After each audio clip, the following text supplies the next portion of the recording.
Morning मेरे प्यारे विद्यार्थियों। देखो हमारा जो तीसरा पाठ शुरू है, दूसरा इकाई का लकड़हरा वन, इसका पहला दृश्य हो गया है और हमने उसमें पढ़ा है कि जो लकड़हरा किस तरह से ईमानदारी के साथ अपना जीवन व्यतीत कर रहा है। ओके, और अभी हम पढ़ने वाले हैं हमारा दूसरा दृश्य, जो लेखक ने हमें इस दृश्य में क्या बताना चाहे हम देखते हैं। हाँ चलो, पेज नंबर जो है वो है 31। देखो दूसरा दृश्य में लाना तुम्हें यहाँ पे नीचे। ओके चलो हम स्टार्ट करते हैं। मंच पर लकड़हरा सो रहा है। मंच के पीछे से उसकी पत्नी आवाज देती है। ओके, अभी जो पहला दृश्य हमने देखा उसमें ग्रामीण या भगवान ये पात्र और लकड़हरा था। अभी लकड़हरा ही है, उसकी पत्नी है और पेड़ है, ये तीन पात्र यहाँ पे आए हुए। यहाँ पे देखो मंच पर, अभी ये एकांकी है इसके लिए वो मंच पर लकड़हरा सो रहा है और उसकी पत्नी जो है उसे पीछे से आवाज दे रही है। पत्नी कह रही, अरे रामू के बापू, घोड़े बेचकर सो रहे हो क्या? आज लकड़ी काटने नहीं जाना है? देखो उसने कहा, अरे रामू के बापू, यानी कि उनके बेटे का नाम क्या है? रामू। पुराने ज़माने में एक ऐसा मानना था कि पति का नाम नहीं लेना है, ये अच्छे संस्कार नहीं है, ऐसा माना जाता था। लेकिन आजकल ऐसा नहीं है। आजकल हम अच्छी तरह से जानते हैं कि हम पति पत्नी कोई में उसमें कोई भेद नहीं है, वो एक दूसरे को उनके नाम से पुकारते हैं। ओके, तो देखो लेकिन कभी कभी ऐसा होता है कि बड़े जो व्यक्ति हैं उनके सामने हम अजय सुनते हो ऐसा भी बोलते हैं। ओके, तो देखो ये जहाँ पे हम रहते हैं उसी परिवेश का ये असर होता है। तो यहाँ पे उन्होंने कहा कि रामू के बापू, घोड़े बेचकर सो रहे हो। घोड़े बेचकर सोना यानी कि ये मुहावरा है। घोड़े बेचकर सोना यानी कि निश्चिंत होकर सोना। अभी ये मुहावरा क्यों है कि जिसके घर में घोड़े थे उसने उसे बेच दिए और वो सो रहा है, यानी कि उसके पास पैसे आ गए हैं। ओके, और घोड़े रहते तो क्या है, उसे खाना पानी, दाना पानी या कुछ देने के लिए क्या करना पड़ता? जागना पड़ता, समय समय उसकी निगरानी करना पड़ता, तो नींद नहीं आती है ना, इसलिए मुहावरा आ गया है। क्या आज लकड़ी काटने नहीं जाना है? लकड़हरे को कह रहे हैं कि आज आप सो रहे हैं इतने निश्चिंत होके, क्या आपको जाना नहीं है क्या लकड़ी काटने के लिए? लकड़हरा, जाता हूँ भगवान। भगवान यानी कि पत्नी, अपनी पत्नी से कहते हैं, हाँ बाबा जा रहा हूँ।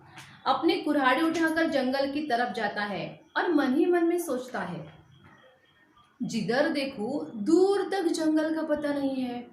जो थे वे कटते जा रहे हैं और उनकी जगह खड़े हो रहे हैं सीमेंट के जंगल। वो अपने आप में सोच रहा है, बाप रे, यहाँ से तो मैं जा रहा हूँ लेकिन मुझे जंगल नजर ही नहीं आ रहा है, पेड़ दिखाई नहीं दे रहे हैं। यहाँ पे तो बहुत ऊंची ऊंची बिल्डिंग, इमारत जो है सीमेंट कंक्रीट का सब बनाया हुआ है।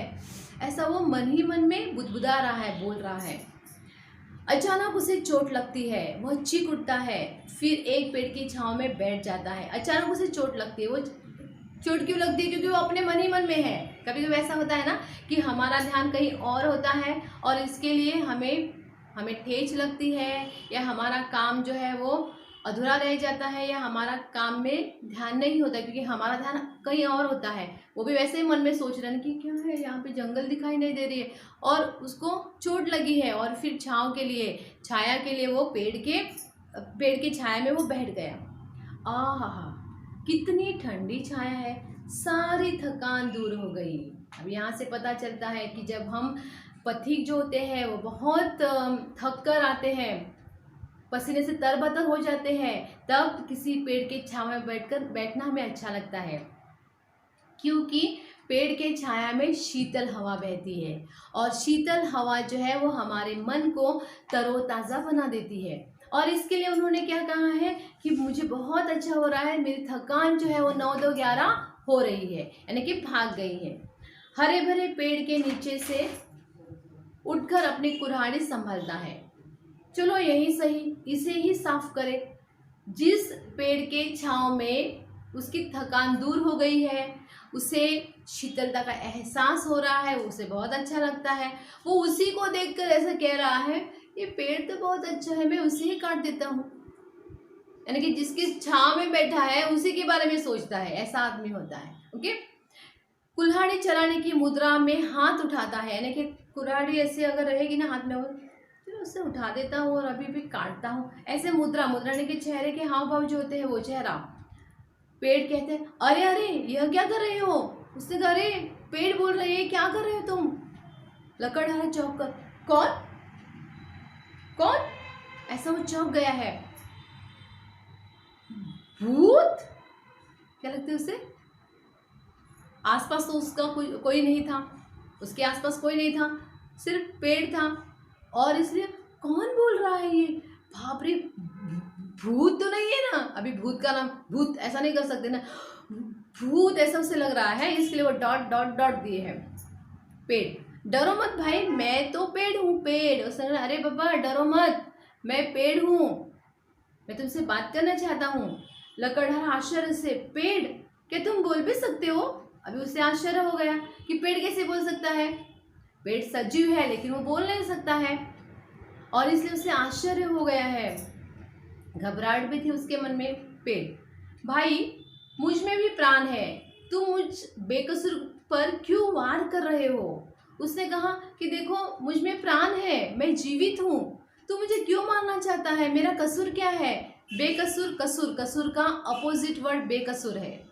ये तो कसूर आएगा तुम लोगों का, अरे ये कैसा उसका अपोजिट वर्ड हो सकता है? तो कसूर, बेकसूर, जबान, बेजबान, या जुबान, बेजुबान।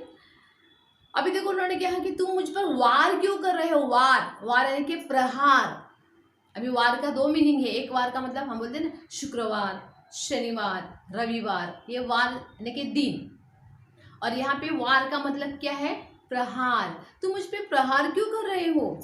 लकड़हारा, तो क्या करूं, 4 बच्चे को पालना पड़ता है, यही एक रास्ता है रोजी रोटी का। उसने कहा तो मैं अनपढ़ हूँ, मुझे वहाँ कहाँ पे नौकरी भी नहीं मिल सकती है, और इसलिए मैं जंगल में जाके लकड़ियाँ काटता हूँ, बाजार में बेचता हूँ, और मेरे परिवार का उदर निर्वाह करता हूँ। और मेरे परिवार में एक नहीं 4 बच्चे हैं, तो इसके लिए मुझे, मेरे सामने दूसरा कोई चारा है नहीं, कोई मार्ग नहीं है, और इसके लिए मैं तुम्हें काट रहा हूँ।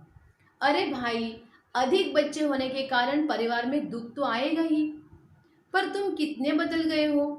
तुम यह भी भूल गए हो कि मैं ही तुम्हें जीने के लिए शुद्ध हवा, पानी और भोजन सभी कुछ देता हूँ। देखो उसने अभी सचेत किया है पेड़ ने कि तुम्हारे परिवार अधिक है, अधिक परिवार के कारण क्या होता है? दुख होता है।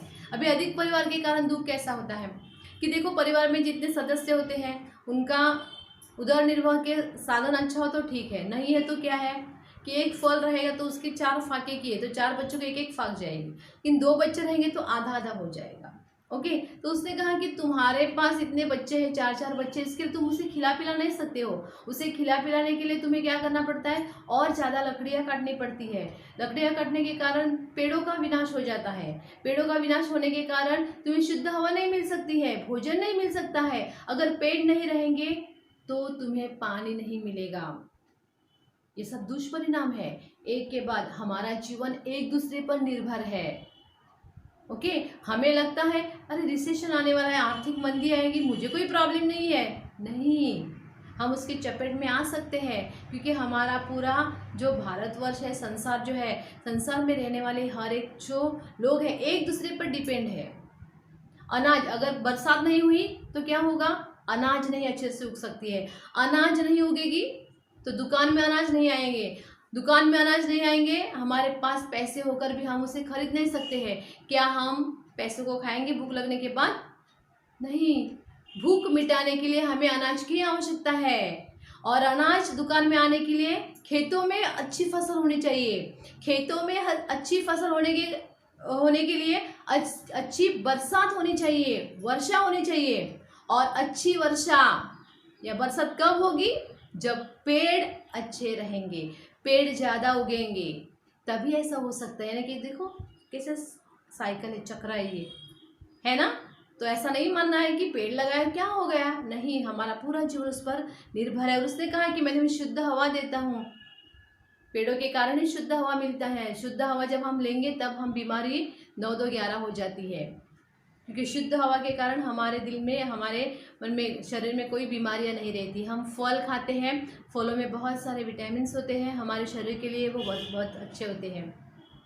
पानी मिलता है, ओके, और इसे भोजन, पानी, ये सब पेड़ों के कारण मिलते हैं। हमें छाया मिलती है, थकान दूर हो जाती है, शीतलता में हमें अच्छा लगता है। देखो गर्मी के मौसम में हम अगर किसी छोटे से पेड़ के छाया में बैठे तो हमें कितना राहत मिलती है, कितनी।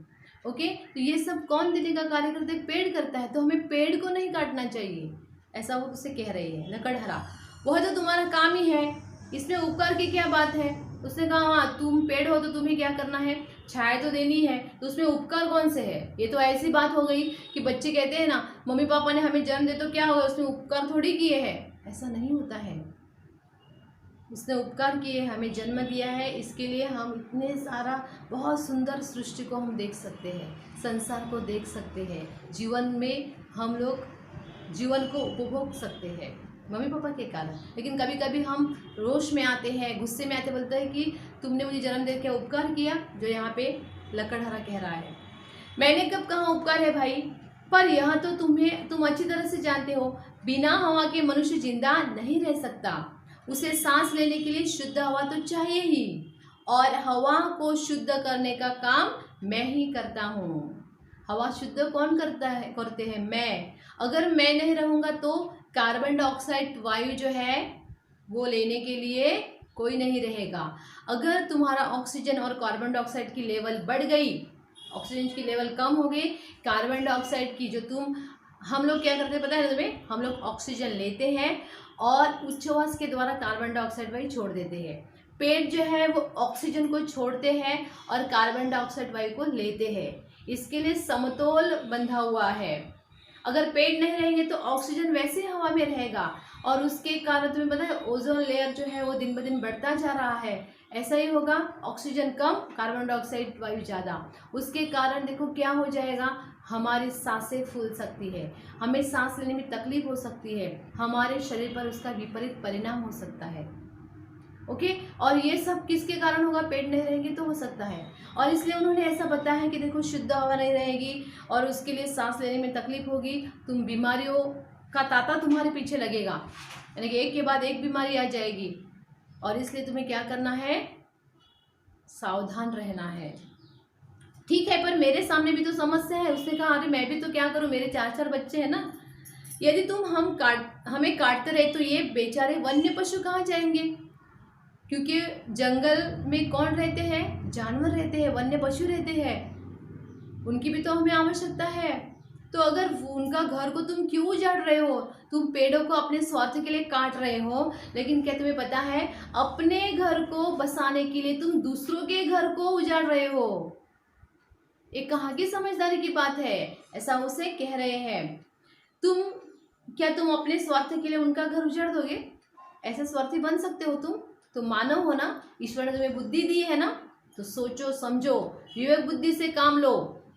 हमारे सुख के लिए दूसरों के सुख का गला घुटना अच्छी बात नहीं है, अच्छे संस्कार नहीं है, ये वो बता रहे हैं लकड़हरा। तो फिर क्या मैं अपना घर उजाड़ दूं?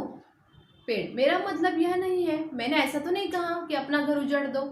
यदि तुम इसी तरह हमें काटते रहे तो अच्छी वर्षा कैसे आएगी? और एक दिन ऐसा आएगा कि पृथ्वी पर एक भी पेड़ नहीं रहेगा और ये धरती जो है वो बंजर बन जाएगी, तुम्हें ऑक्सीजन लेने में दिक्कत आ जाएगी, प्रॉब्लम आ जाएगी, और तुम्हारा जीवन भी नष्ट हो जाएगा।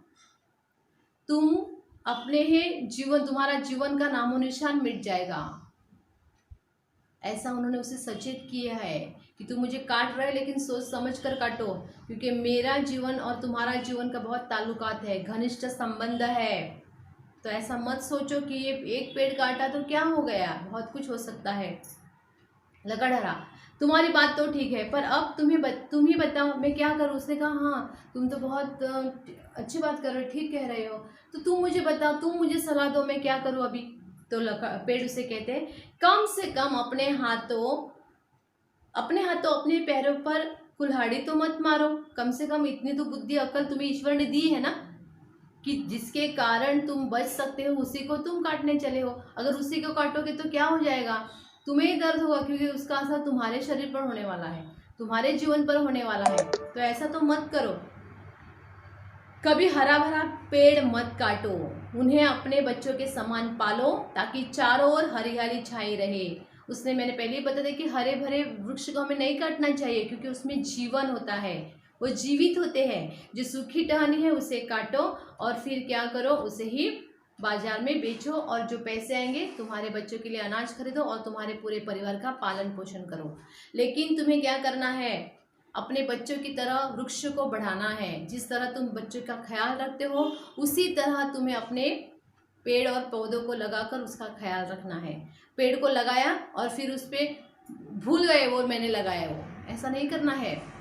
पेड़ लगाने के बाद उसे समय समय पर खाद्य देना है, उसे सिंचाई करनी है। और जिस तरह हमारे बच्चों को कैसे सुबह नाश्ता चाहिए, फिर दोपहर को सब भोजन चाहिए, फिर दूसरा फिर चाय दूध और क्या क्या हम देते हैं, हाँ, ताकि वो अच्छी तरह से हो जाए। बादाम पिस्ता देते हैं ताकि उसकी बुद्धि जो है वो बढ़ जाए। हम उसका शरीर का ख्याल रखते हैं क्योंकि हमारे बच्चे हैं। तो वैसे ही वृक्ष भी हमारे साथी है, जीवन साथी है। और इसलिए क्या है, वृक्ष को संभालना हमारी जिम्मेदारी है। उसे बच्चों की तरह संभालना चाहिए ताकि वृक्ष जो है वो उसका छोटे पौधे जो है उसकी अगर देखभाल की तो उसमें बहुत सारे टहनियाँ आ जाएंगी, बहुत सारे पशु पक्षी उस पर जो है वो अपने घोंसले बनाएंगे। हर जगह पर आनंद का वातावरण रहेगा, हर जगह पर हरियाली छाई रहेगी, शीतलता रहेगी, आनंदमय वातावरण रहेगा। वहाँ पे शुद्ध हवा रहेगी, जहाँ पे शुद्ध हवा रहेगी वहाँ पे बीमारियाँ का नामो निशान नहीं रहेगा। तुम स्वस्थ रहोगे, खुशी के साथ अपना जीवन बिताओगे और हर जगह पर आनंद ही आनंद रहेगा और हमारी धरती जो है वो स्वर्ग के समान बन सकती है। ऐसा उसने उसे बताया है। लकड़हरा ने हामी भरता है, यानी कि स्वीकार किया, आप जो कह रहे हैं मैं उसे स्वीकार करता हूँ। उसी समय पर्दा गिरता है। और इस तरह से हमारे दूसरा दृश्य भी है ख़त्म हो गया। मेरे प्यारे विद्यार्थियों, दोनों दृश्य में बहुत ही सुंदर संदेश मिला है कि हमें मेहनत से जीवन बिताना चाहिए, ईमानदारी के साथ जीवन बिताना चाहिए और साथ साथ में हमें वृक्ष को लगाना चाहिए कि वृक्ष लगाओ देश बचाओ। सिर्फ नारे लगाकर कुछ होगा नहीं, हमें उस नारों के साथ साथ हमें कृति करनी है और हमारे जीवन की और हमारे जो भाई है पृथ्वीवासी है उसकी रक्षा करनी है। ओके, हमें पेड़ को बेरहमी से काटना नहीं है। अगर हम एक पेड़ को काटते हैं तो हमें क्या करना है, 10 पेड़ को लगाना चाहिए। किसी के जन्मदिन पर तुम तोहफे देते हो ना, तो ऐसे एक काम करो कि एक पौधा ही दे दो और उससे कहो ये मेरी प्रेम की निशानी है। देखो कितने आसपास हरियाली हरियाली छा जाएगी। ओके, तो ये पेड़ों की रक्षा करना हमारा परम कर्तव्य है। बहुत ही सुंदर संदेश इस कहानी के माध्यम से अरविंद जी ने हमें दी है। ओके, उम्मीद करती हूँ कि ये जो दूसरा दृश्य भी तुम्हें अच्छे से समझ में आया होगा। अभी हम देखते हैं कृतियाँ। स्वाध्याय लकड़हरा और वन। देखो पहले दृश्य का हमारा स्वाध्याय हो गया है और अभी हमारा दूसरे दृश्य जो है उसका स्वाध्याय है। तो देखो अभी तुम्हें कंटिन्यू करना है। ओके, आगे देखो परिच्छेद में आए हुए पात्रों के नाम। तो कौन से परिच्छेद में कैरेक्टर आए, देखो लकड़हरा, लकड़हरे की पत्नी और पेड़। ओके, आगे देखो संक्षेप में उत्तर लिखो। पेड़ द्वारा दिया गया संदेश। उत्तर देखो, अपने हाथों अपने ही पैरों पर कुल्हाड़ी तो मत मारो, कभी हरा भरा पेड़ मत काटो, उन्हें अपने बच्चों के समान पालो ताकि चारों ओर हरियाली छाई रहे। ओके, ये संदेश पेड़ द्वारा दिया गया है। दूसरा देखो भगवान की शर्त। अभी भगवान ने कौन सी शर्त रखी है, देखो तुम हरे भरे पेड़ों को नहीं काटोगे, न ही लालच में पड़कर ज़रूरत से अधिक सूखी लकड़ी काटोगे। यह भगवान की शर्त थी। ओके, तीसरा देखो पेड़ों के उपयोग। बिना हवा के मनुष्य जिंदा नहीं रह सकता। उसे सांस लेने के लिए शुद्ध हवा तो चाहिए ही और हवा को शुद्ध करने का काम पेड़ ही करते हैं। पेड़ों से हमें भोजन और पानी भी मिलता है। मेरे प्यारे विद्यार्थियों, वहाँ पे सांस पर आधा चंद्रबिंदी है, वहाँ पे आता नहीं है, इसके लिए वैसा ही रखा है। तो ये जो सांस है, इस सांस का मतलब जो होता है वो पति या पत्नी की माँ होती है। तो तुम्हें वहाँ पे लिखते समय आधा चंद्रबिंदु लेकर लिखना है। ओके, आधा चंद्रबिंदु जो है उसे देना है। आगे देखो पेड़ों की कटाई के दुष्परिणाम। पेड़ की कटाई के दुष्परिणाम क्या है कि यदि हम पेड़ों को काटेंगे तो वन्य पशु का घर उजड़ जाएगा। तो ये बेचारे वन्य पशु कहाँ जाएंगे और अच्छा वर्षा भी नहीं होगी। ओके, आगे देखो मुहावरे। मुहावरे में पहला मुहावरा है हामी भरना। हामी भरना का मतलब क्या है? स्वीकार करना। राजू ने अपने गलतियों की हामी भरी, यानी कि अपने गलतियों को उसने स्वीकार किया। ओके, दूसरा देखो घोड़े बेचकर सोना। इसका अर्थ है निश्चिंत होकर सोना। वाक्य में प्रयोग देखो, परीक्षा खत्म होने पर विद्यार्थी घोड़े बेचकर सोने लगी, यानी कि निश्चिंत होकर सोने लगी है। ओके, अपने पैरों पर कुल्हाड़ी मारना, खुद अपना नुकसान करना। अविवेक के कारण मनुष्य अपने पैरों पर कुल्हाड़ी मारता है। मेरे प्यारे विद्यार्थियों, ये जो सब कृतियाँ जो हैं वो सभी कृतियाँ तुम्हें अपने नोटबुक में बहुत ही सुंदर हस्ताक्षर में लिखनी है। उम्मीद करती हूँ लकड़हरा और वन ये पाठ तुम्हें अच्छी तरह से समझ में आया होगा। ओके, अपने घर पर रहो, सुरक्षित रहो और अपना ख्याल रखो। Okay, bye bye, see you.